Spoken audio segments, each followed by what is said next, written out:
Curiosity, the stunt double, presented by science at NASA.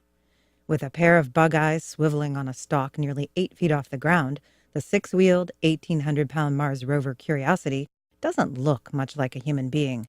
Yet, right now, the rover is playing the role of stunt double for NASA astronauts and making an excellent impression. Curiosity is riding to Mars in the belly of a spacecraft where an astronaut would be, explains Don Hassler of the Southwest Research Institute in Boulder, Colorado. This means the rover experiences deep space radiation storms in the same way that a real astronaut would.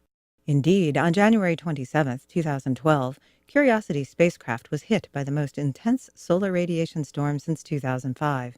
The event began when sunspot AR 1402 produced an X2-class solar flare. On the scale of solar flares, X-flares are the most powerful kind. The explosion accelerated a fusillade of protons and electrons to nearly light speed.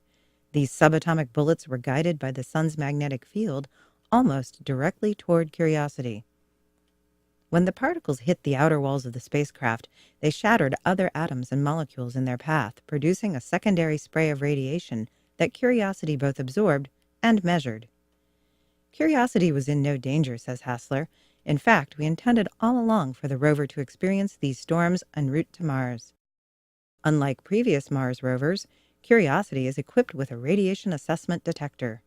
The instrument, nicknamed RAD, counts cosmic rays, neutrons, protons, and other particles over a wide range of biologically interesting energies.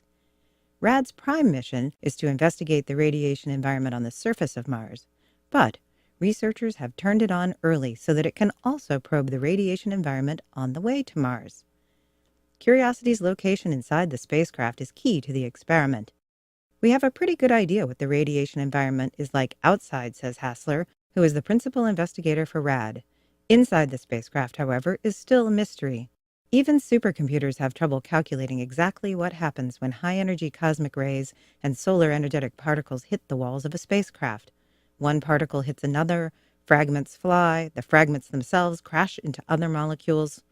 It's very complicated. Curiosity is giving us a chance to actually measure what happens. Even when the sun is quiet, Curiosity is bombarded by a slow drizzle of cosmic rays, high-energy particles accelerated by distant black holes and supernova explosions. In the aftermath of the January 27th X-flare, RAD detected a surge of particles several times more numerous than the usual cosmic ray counts.